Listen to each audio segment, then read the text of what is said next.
Então, sejam muito bem-vindos todos os nossos queridos amigos do nosso grupo Jesus em Família. Hoje nós temos uma especial criatura aqui que vai nos brindar com a sua presença, que todos já conhecem, muitos já até puderam prestigiar pessoalmente, né? E nós vamos fazer então a nossa prece e em seguida nós vamos passar para ela. Então, peço a todos que se concentrem e, nesse momento, então, vamos erguer o nosso pensamento a Deus, a Jesus, nosso mestre querido, e que todas as casas, todos os lares que estão agora se conectando conosco aqui no grupo Jesus em Família, no Facebook, possam ser também visitados por esses benfeitores espirituais. Nosso Pai, que ampara todos nós, através desses espíritos amigos, envia a cada um de nós aquilo que nós necessitamos, seja do corpo físico, do corpo espiritual, e assim nós podemos, através do culto do Evangelho no Lar, renovar as nossas forças para seguirmos adiante na nossa caminhada. E hoje, então, nós temos a palestrante espírita, escritora, presidente do Centro Espírita Luiz Gonzaga, lá de Pedro Leopoldo, a nossa querida Célia Diniz. Querida Célia, seja bem-vinda, a palavra é sua. Muito obrigada. Queridos amigos da Sociedade Espírita, Paz e Amor de Porto Alegre, queridos amigos do grupo Jesus em Família, nessa versão online, né, desse nosso contato em tempos de pandemia, foi tão melhor estar aí com vocês tantas vezes. Queridos internautas, que Jesus nos guarde em sua paz. É uma honra entrar nas casas de vocês. Eu estou aqui me rendendo ao persistente e carinhoso convite de amigos para que eu fale um pouco de como eu estou enfrentando essa crise do coronavírus, para falar um pouco de Jesus. Então vamos lá. Eu acordei no dia 13 de março, num hotel em São Paulo, gripada. E foi muito difícil para mim, foi maltratando muito o meu coração, que eu pedi o cancelamento de todos os compromissos que eu tinha, ainda lá naquela região, para que eu pudesse voltar para casa o quanto antes. Era o que eu queria fazer, voltar para casa o quanto antes. Logo em seguida, já estava decretada a quarentena em todos os lugares, e com ela a suspensão de todas as minhas atividades daqui de Pedro Leopoldo e dos compromissos agendados, né, em várias localidades. Estava tudo cancelado. Então eu pensava, meu Deus, que situação é essa que vai nos deixar, vai nos impedir de ir aos nossos templos religiosos, onde a gente encontra ali tudo que a gente necessita, é o nosso hospital, é o nosso lar, é o encontro com a nossa família espiritual, é o nosso local de trabalho, é o nosso porto seguro, é essa fonte inesgotável de equilíbrio e bênçãos. Como se privar disso assim de uma hora para outra? E sem opção, sem nenhuma opção, eu realmente entrei para dentro de minha casa, fechei a porta, deixando lá fora a palestrante, a presidente do centro, a escritora. E para quem viaja muito, ficar em casa é até uma bênção. Mas naquele momento que eu me fechava aqui dentro, eu também senti um pouco de ansiedade de como eu estaria privada do trabalho que há tantas décadas vem ressignificando a minha vida. Eu não sabia como que ia ser os meus sentimentos na quarentena que iniciava. Mas uma tranquilidade vinda da despreocupação de de não poder fazer nada fora de casa, então eu não tinha nada para fazer das minhas tarefas, e isso era muito reconfortante. Era muito bom, muito confortável estar em casa. Estar em casa, que coisa maravilhosa. Então, esse esvaziar de tarefas, que desde a década de 80 fazem parte da minha vida, esse esvaziar deu lugar à dona de casa, que começou a organizar gavetas, as gavetas, os compartimentos da casa física, mas também os compartimentos da minha casa mental. Foi muito interessante ter para mim um tempo que há tanto tempo eu não tinha. E uma outra coisa maravilhosa, tomando todos os cuidados que a situação exigia, eu pude ter mais tempo para o meu filho e para o meu neto, que foi o grande diferencial, trazendo para a minha vida alegrias há tanto tempo negligenciadas pela tarefa, né? Pela dedicação aos trabalhos doutrinários. E foi assim que os dias foram passando, né? Todos iguais. Segunda a domingo, segunda a segunda, os dias eram todos iguais. E eu estava ali naquele tempo de recolhimento e de muita humildade. Eu não era palestrante, eu não era escritora, eu não era presidente, eu era eu. E eu queria me encontrar. E eu me buscava. E eu revirava o meu interior. Vi muita coisa que não gostei. E vi muita coisa que gostei. De uma certa forma, foram 40 dias maravilhosos. E às vezes muito difíceis. E quando eu resolvi aceitar o convite do André para participar dessa live, eu percebi que eu estava então há 40 dias de quarentena e eu ri da simbologia dos 40 dias que Jesus ficou no deserto e eu comecei a pensar nisso. Uai, eu estive no deserto? Vocês gostaram do uai? Eu estive no deserto? Não, na verdade, no deserto eu me encontrava às vezes nas salas dos aeroportos, nas noites solitárias dos hotéis, nas viagens longas. Ali estava o meu deserto. Mas era um deserto que logo se esvaía porque ele era amenizado pela oportunidade que eu tinha de encontrar irmãos tão fraternos, tão amorosos, os anfitriões tão carinhosos, e com todo aquele pessoal das casas espíritas que nos recebiam com um imerecido carinho, mas não deixava de ter a sua parte de deserto. Em casa, eu estava no meu oásis.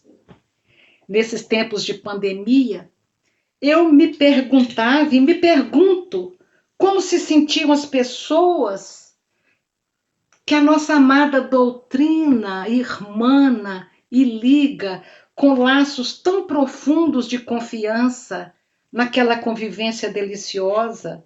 Estaríamos todos nós aproveitando o conhecimento que a doutrina nos deu, informações privilegiadas para que nós possamos entender as dores e as dificuldades da vida terrena de uma forma tão lúcida? Estaríamos nós conseguindo colocar em prática tudo que recebemos da doutrina? Então eu pensava em tudo que a gente vem refletindo em palestras que a gente faz e que ouve de outros irmãos.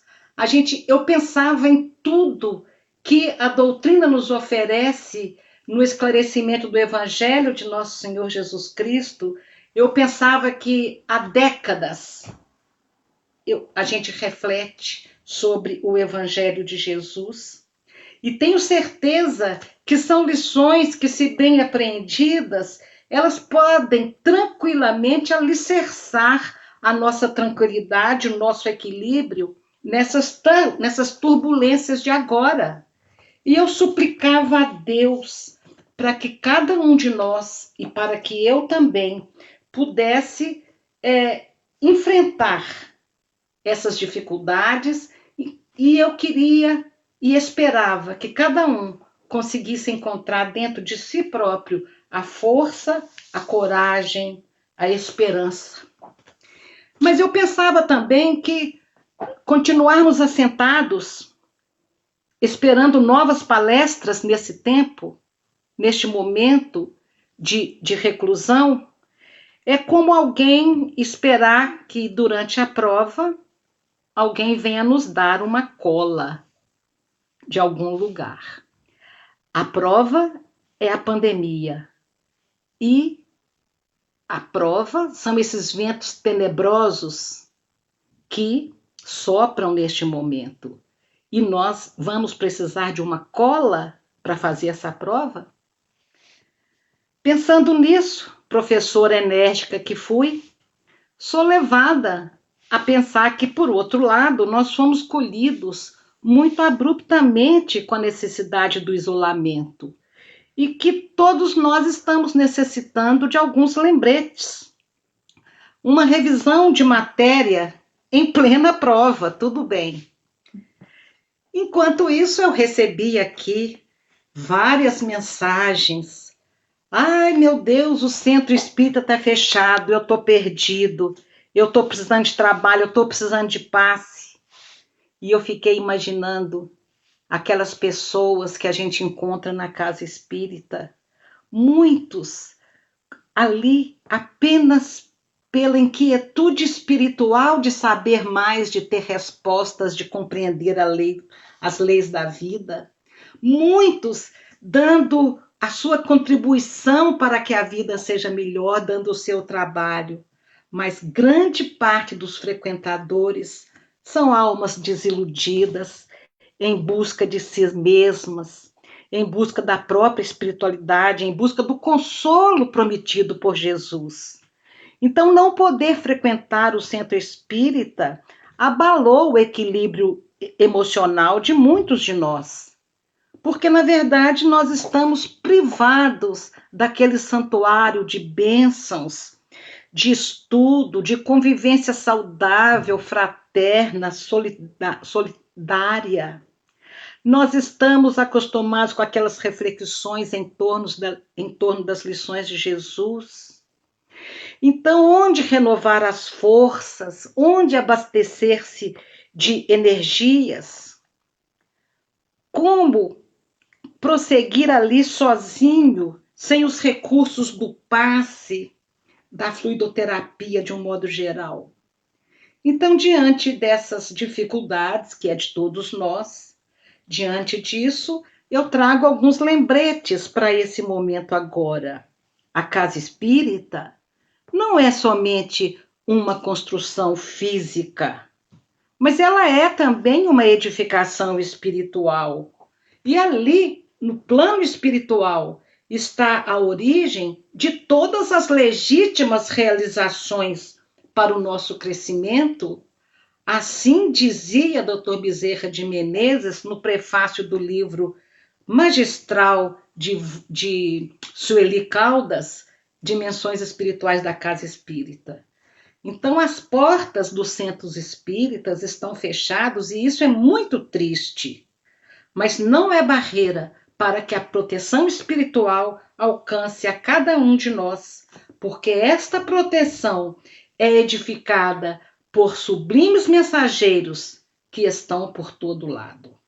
A visão humana, a nossa visão humana, enclausurada nos parcos recursos do cérebro físico, não podem vislumbrar aqueles cenários maravilhosos que fazem parte da dimensão espiritual de todo centro espírita, de todo templo religioso.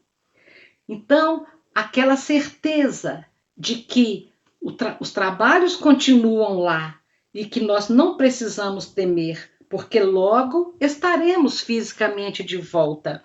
E enquanto isso, vamos lembrar quem somos nós.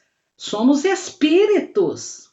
É o nosso espírito que está sendo educado, amparado, abençoado, intuído no centro espírita.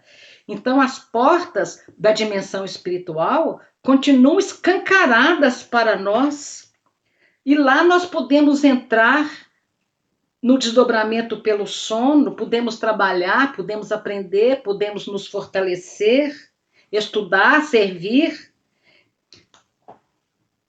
Que Deus abençoe e proteja a cada um de nós para que a gente realmente consiga, de acordo com o nosso merecimento, de acordo com a nossa necessidade, as condições para merecermos entrar no templo religioso que nos acolhe, para que a gente possa renovar as forças durante o sono e acordar a cada manhã com as esperanças renovadas. Vamos nos preparar para fazermos jus a esta bênção. O segundo lembrete que eu trago é o Evangelho de Nosso Senhor Jesus Cristo, no capítulo 6, versículo 6, nas anotações de Mateus.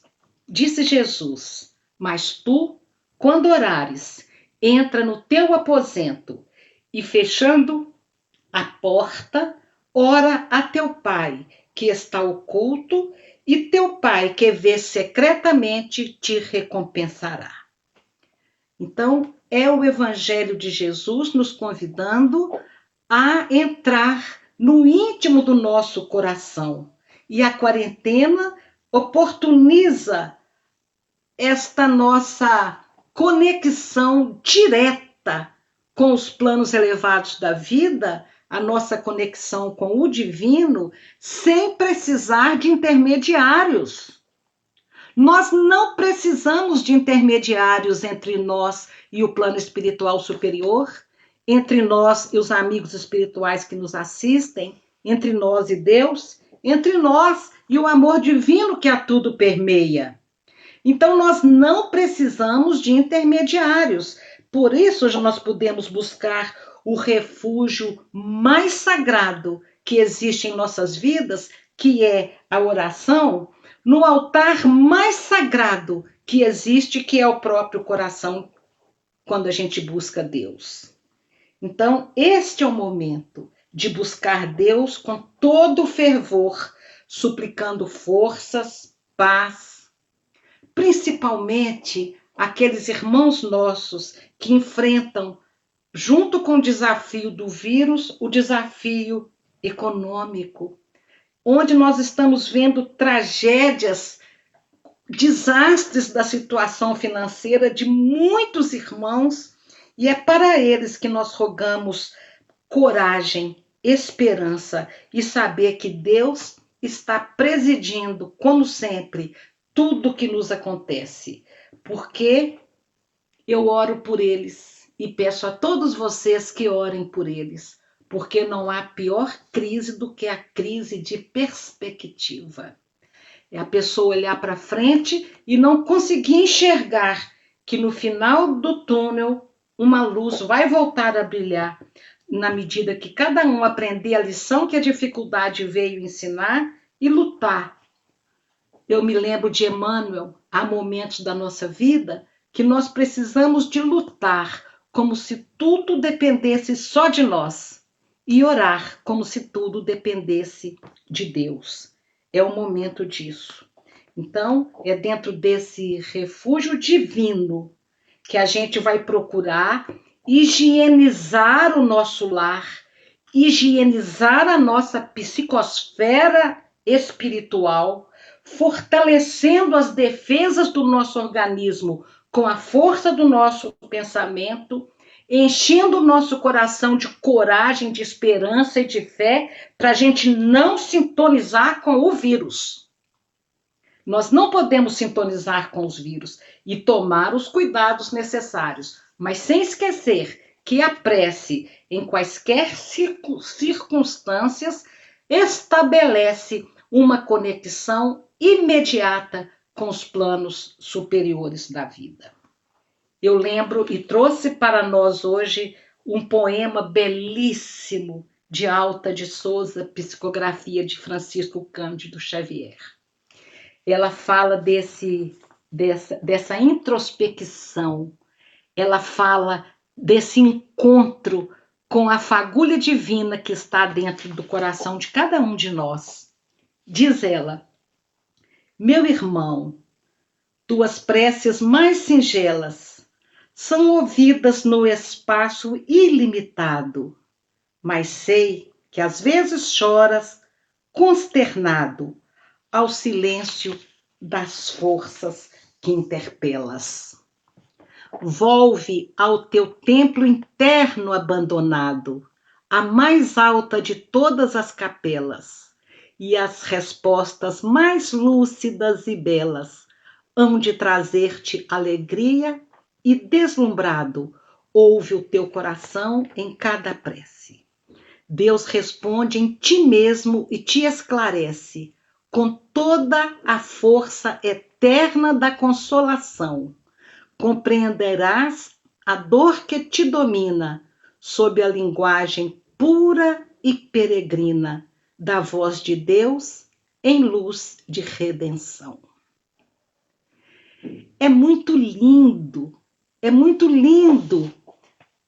ela dizer que o nosso coração é o altar mais alto, é a capela mais alta que existe, é lá dentro do nosso coração que nós temos que voltar.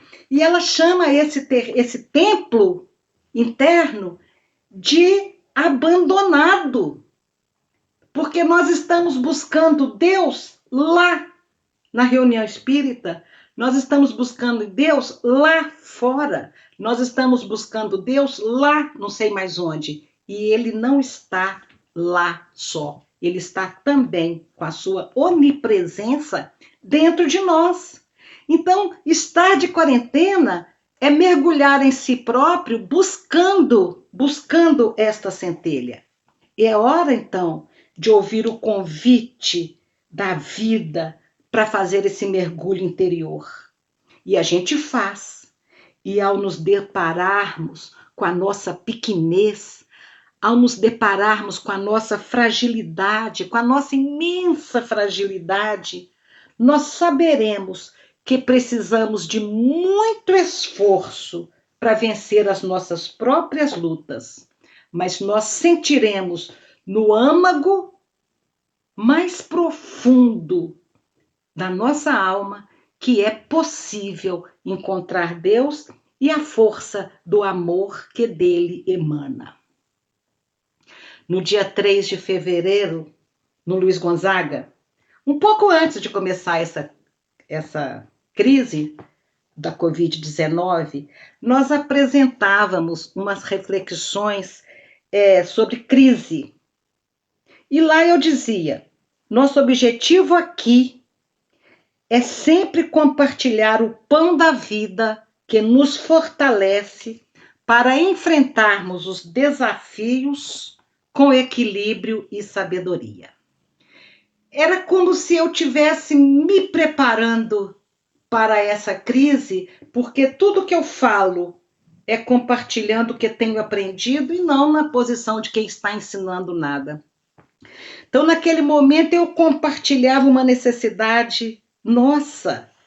Eu dizia, então, que a gente busca a doutrina para enfrentar os desafios com equilíbrio e sabedoria. E que a religião estava em nossas vidas para não nos deixar perder o foco de quem somos nós, do que viemos fazer aqui, da nossa programação reencarnatória e para nos ensinar a aproveitar da melhor maneira possível a bênção de estarmos reencarnados, mesmo num planeta que hoje se contorce diante do invisível. Então, a grande obra é a hora de colocar a mão na massa, olhar para o lado, ver as dificuldades, ver onde que você pode ajudar, ver o que é que você pode fazer. Mas a grande obra, a grande missão que cada um de nós veio aqui para realizar é sempre em nós mesmos. A obra-prima de nossa vida é desenvolver o potencial divino que o Criador colocou dentro de cada um de nós. E voltar para casa sem ter trabalhado o desenvolvimento dessas sementes é motivo de muita dor, de muito remorso, de muita tristeza. Então hoje a gente quer falar disso, quer falar da crise. Quando ela acontece, a gente acha, nossa, que coisa horrível. Mas a crise, a própria palavra, o conceito de crise, quem nos lembra isso é o grande estudioso da doutrina, Arthur Valladares. Ele fala que a palavra vem do grego e que o radical para crises e para ouro é a mesma coisa. Então, o momento de crise é o que Emmanuel chama do instante dourado das nossas vidas. Para mim, crise sempre significou algo passageiro, algo que vai passar. Mas são esses momentos ricos, como a nos dizer que a vida está nos oferecendo situações incríveis para a nossa redenção e que nós devemos olhar esses momentos desafiadores com o olhar de quem se sabe imortal, com o olhar de quem compreende as leis da vida. É natural que sintamos medo, revolta, desânimo, mas crise significa, na sua semântica, no seu sentido mais profundo, significa momento de decisão, de escolha, momento de discernir, separar, decidir, julgar, distinguir. Olhei no dicionário, crise é isso. Então são esses momentos que nós estamos vivendo agora, que tem uma característica especial, um valor especial, porque a nossa postura diante desses momentos de testes, diante desses momentos marcantes, a nossa postura é que vai definir muito o nosso futuro. Como se nós estivéssemos numa encruzilhada, num caminho de subida ou de descida. E esses momentos são aqueles momentos que fazem emergir em nós o herói ou o covarde, que fazem emergir em nós o melhor ou o pior que houver. É o momento da aferição, é o momento da prova. É a vida perguntando, e aí? E aquele compromisso? Não falei daí não, tá, gente? Eu falei assim, ó, e aí? Aquele compromisso que você assumiu, tá de pé? É a dor nos dizendo, lembra do que você combinou antes de vir para a Terra? Então, nos momentos de crise, é aquele momento que você tem que se olhar e falar, para onde que eu estou me dirigindo? Quais são os meus valores? O que que eu vou escolher aqui agora? Eu vou escolher o caminho de ascensão que me conduz a Deus, à luz, ao desenvolvimento, ou eu vou escolher cair num labirinto que eu já tenho estado tantas vezes tropeçando, séculos e séculos e séculos, temos vindo errando nos mesmos pontos. Então é aquele momento que você vai dizer assim, agora, finalmente, eu quero me libertar e seguir sem as velhas ilusões de sempre. Então este é o momento de deixar todos aqueles pendurucalhos que até hoje ocuparam tanto espaço na nossa economia emocional, que pesaram tanto a nossa bagagem nessa longa caminhada que é a vida, e nós estamos com tudo guardado dentro de nós, mágoa, medo, amargura, raiva, ressentimentos, decepções, desilusões. A gente está com essa bagagem toda. Então é no momento de introspecção, nesse mergulho interior, que você vai olhar e falar, isso é lixo. Eu preciso de abandonar esse lixo. E Emmanuel nos lembra que ninguém segue, ninguém avança para o melhor sem despojar-se do inútil. Então vamos olhar dentro de nós e vamos tirar o peso desnecessário que carregamos há tempos. Deixar o peso, deixar o fardo, aí a vida fica mais leve. Quero lembrar que também, quando eu comecei a minha quarentena, eu pensava em Eclesiastes. Eclesiastes 3. Eu pensava, não vou fazer palestra. Não vou. Não vou para a casa espírita fazer atendimento. Não vou fazer isso, não vou poder fazer aquilo. Tá tudo certo. Porque Eclesiastes nos lembra que tudo tem o seu tempo determinado e há tempo para todo propósito debaixo do céu. Há tempo de nascer e tempo de morrer. Há tempo de plantar e tempo de arrancar o que foi plantado. Tempo de matar, tempo de curar. Tempo de derrubar e tempo de edificar. Há um tempo de chorar, um tempo de rir, um tempo de prantear, um tempo de dançar, um tempo de abraçar e tempo de afastar-se do abraço. Um tempo de guardar e um tempo de lançar fora. Um tempo de rasgar, um tempo de coser, um tempo de estar calado e um tempo de falar. Agora é o tempo da pandemia. Vamos passar por isso da melhor maneira que pudermos. Tudo passa e essa crise também vai passar. Finalizando, eu deixo uma pergunta. Como que você quer sair dessa crise?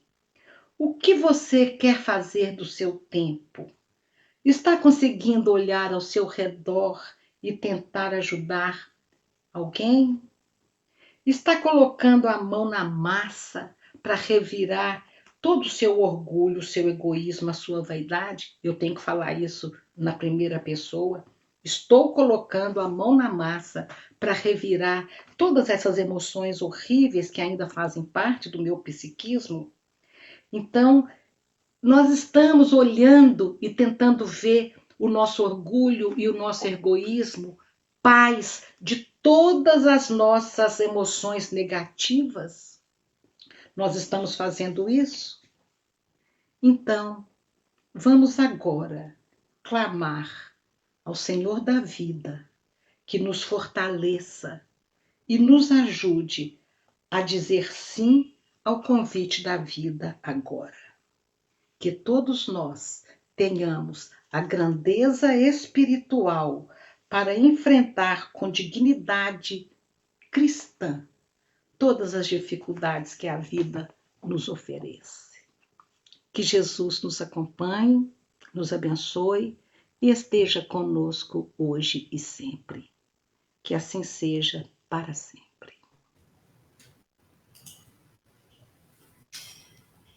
Muito, muito obrigada, querida Célia, por essas palavras que nos inundam o coração de esperança, de alegria, de paz, de harmonia. E eu quero que você receba aí, em Pedro Leopoldo, o nosso abraço virtual de toda essa gente que está te assistindo, conectada aqui com você, que esperou a semana, né, esses dias aqui para estar aqui com você. E agradecer muito também ao nosso querido irmão André, que possibilitou essa tua vinda até a nossa humilde residência virtual, como eu digo, que é o Jesus em Família. Querida Célia, desde já você já está convidada para voltar quando você quiser. Vai ser uma honra sempre te receber. A honra será toda minha, querida. Muito obrigada. Um abração, então, e vamos encerrar o nosso trabalho de hoje, agradecendo a presença de todos que estiveram conosco e desejando que Jesus esteja com todos vocês e que todos recebam aquilo que estão necessitando através dessas palavras maravilhosas da nossa querida Célia Diniz. Uma boa noite a todos e até sexta-feira com o nosso querido irmão Luiz Carlos. Eu espero vocês. Beijos!